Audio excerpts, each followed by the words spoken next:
ayagala okulokoka ddamu ebigambo gamba nti ayi Yesu olunaku olwaleero nkutwala ggwe mukama wange Yesu okubeera omulokozi wange.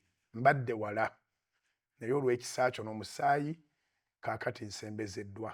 Naazaako endagaano zonna era nange nzinabo okuva ku Adamu ne Eva tuuka ku ze neekoledde ne ze bankolera. Nsazeewo nga tewali ampaliriza okulokoka. Nzikiriza n'omutima gwange okuweebwa obutuukirivu, njatula n'akamwa kange nti ndokose olwaleero.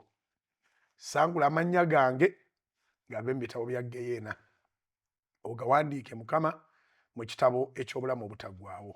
Sangula amannya gange gave mu kufa nga ndi muto, mu butagasa, gateeke mu kuwangaala, gateeke mu kugasa.